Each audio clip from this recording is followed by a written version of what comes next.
Welcome back to On the Branch. Hey guys. Hey, we're taking a detour because, we took the long way again. We took the long way again. But I'm like, hey, I know there's something in this room. Let's go get that. Yay, we're traveling around and we're like, hey, let's go get some stuff. And once again, you're using the thing wrong. Well, like, ideally you have to use it twice.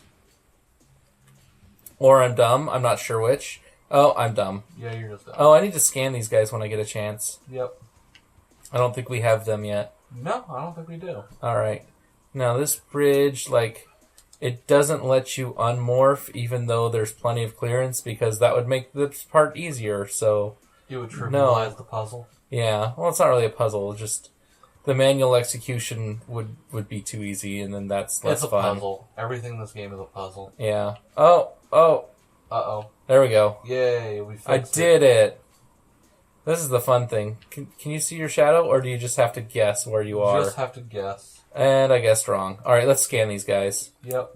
Alright. we already have them. We already know what they look like. Yay. Okay. Good job. Mission success. So we were talking about dead people. Yeah. Yeah, you told kind of the abridged version of your mother, and that like just totally reminded me, because I still have both of my biological parents and all of my step parents. Lucky you. Yeah. No, I totally consider myself lucky in that way, but I lost. I mean, it shouldn't be a luck thing. Well, but... right. People shouldn't die. Ideally. But it reminded me, I lost all four of my grandparents consecutively, like boom, boom, boom, boom, 4 years in a row. Like each one died on 1 year after the other. And the saddest one to me was definitely the first. It was my dad's mom, because she and my grandpa on that side lived here in town, and I just hadn't seen them in I hadn't seen them in like 6 or 9 months, because I just hadn't been to their house for a few months, and then Grandma got diagnosed with like a cancer. It was some kind of stomach cancer, and everyone's like, "Oh no, she's gonna be on the mend. She's gonna make it through." She had a pretty good outlook initially, and it just everyone was like, "No, don't see her. She doesn't want people to see her while she's in the hospital or the hospice." Like she was in a hospice, but not like dying, just needed help. Care. Yeah. And then right there. And it never turned around. And when they finally said, okay, you probably better come see her, she's probably not going to make it, she was not coherent when I went to visit her. I went to visit her a couple times, and I never got to say goodbye to her. So that's when I decided I had another set of grandparents in Idaho. All that for missile expansion. Yay, 100%. Yeah, my mom's parents were both living in Idaho, and Jamie and I decided we were going to see them at least once a year. And that is a decision I do not regret in the slightest. The next year, my mom's dad died, and we had just seen him a couple months prior. You know, he had been fading mentally for a while, but it was still really nice that we got to see him and, you know, enjoy him. It was a few years in a row we actually got to see him. I thought it was good. Because we'd started visiting, like we'd gone to visit, I forget why, before my first grandmother died.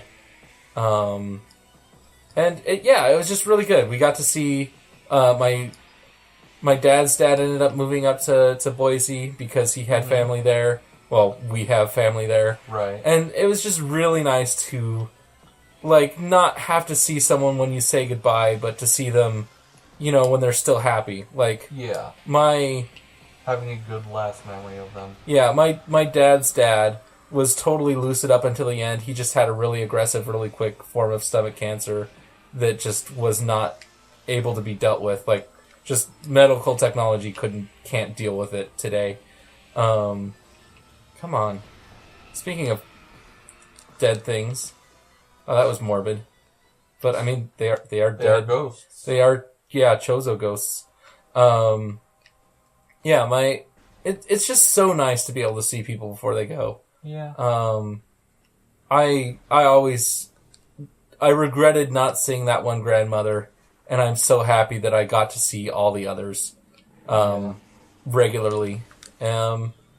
And, you know, it'll be sad when, you know, eventually your dad's gonna die, my dad's gonna die, my mom's gonna die, and my stepmom's gonna die.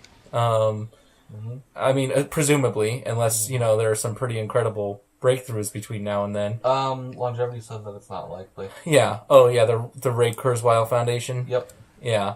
It's not. And there is a silver lining to that, which is that, the baby boomer generation is one of the most regressive, counterproductive. Yeah, they're kind of stalling the course of human history, especially in the United States and Europe.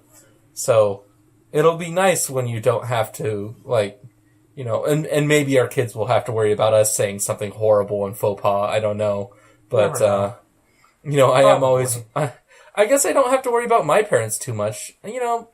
Maybe my mom a little bit. If I brought you over, there might be a negative comment about, someone who's transgendered and, but not the way that, perhaps our grandparents my might. My grandmother would, or yeah. my uncle, oh yeah. Talk about when your grandpa met our friend Adams. Oh, God. We can tell this story, right? Oh, my grandfather, who died a year and a half ago kind of on subject. Was it only a year and a half ago? It was February of 2013. Oh, okay. So, almost 2 years ago. Yeah, because it was the year after, Yeah, this story is amazing. Anyway, so this was back in high school with our friend Adam.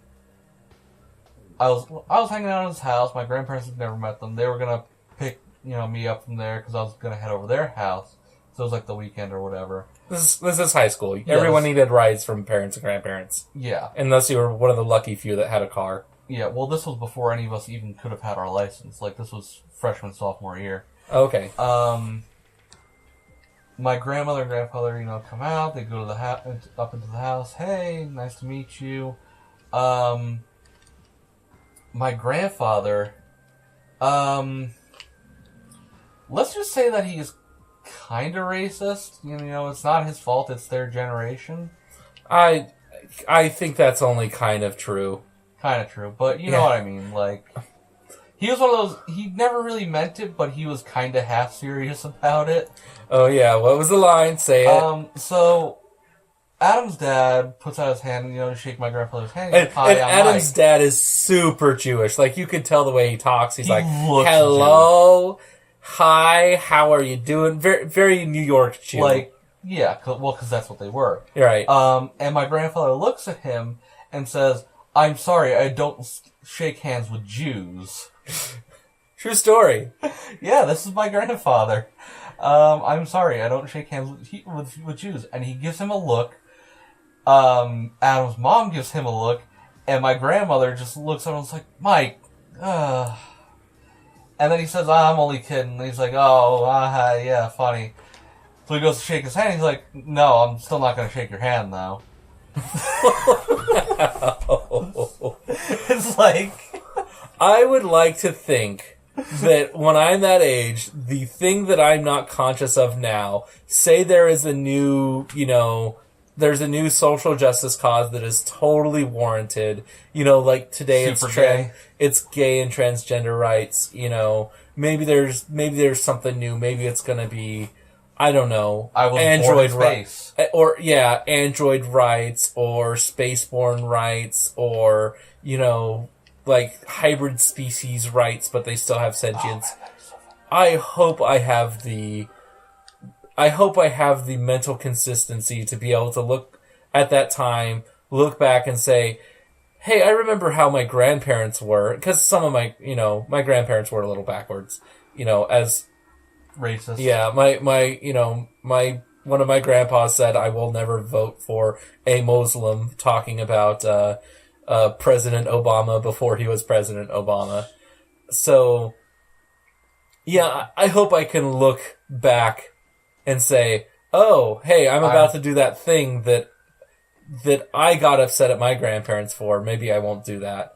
No, it'd be more of I remember a time where someone my age, when that was related to me, did this. Yeah. Hey, there's a ball thing that you can go on. Yep, there's a track. Yay. And I think there's a really great short story that sort of covers that topic of being able to change your mind over great periods of time and stay progressive. It's called Three Worlds Collide. That's its PC name. It was originally titled Encounter with the Baby Eaters, which in my opinion is a much better title. I will send you a link to it. I was gonna say, I've never heard of this. We'll try to put this in the description. Yeah, but it's this great novella. It's about 40 pages long, and it's kind of a possible look at like a future of humanity. Like it's this person's expectation of where humanity is going to go. It's actually not their expectation. It's I don't know. Just go read it. Go read this novella. It's going to take you if you're a fast reader, it's going to take you an hour. If you're a slow reader like me, it's going to take you a couple hours. Can I ask you something? Sure. How can you see ghosts with an X-ray? Didn't you know you can see ghosts with an X-ray? Don't you watch Ghost Hunters? They don't use X-rays. They use... That's why they can never see the ghosts. Oh, okay. Yeah. They just have to yell and fake sounds. Yeah. Hey, speaking of seeing ghosts, aren't the worst people in the world those fake psychics who pretend to talk to people's dead relatives? Yeah, because they sort of get to know you and then figure out... Yeah, it's cold reading. Sometimes it's hot reading. They have you fill out cards in advance of the show if you're on a TV show.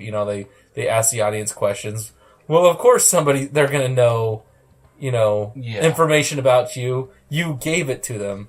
But yeah, to me that's like the sickest thing. Well, it's not the sickest thing in the world. It's the dumbest thing. One of the sickest things in the world you can do to prey on vulnerable people like that. Yeah, don't prey on people that are... Don't bamboozle people. They're grieving.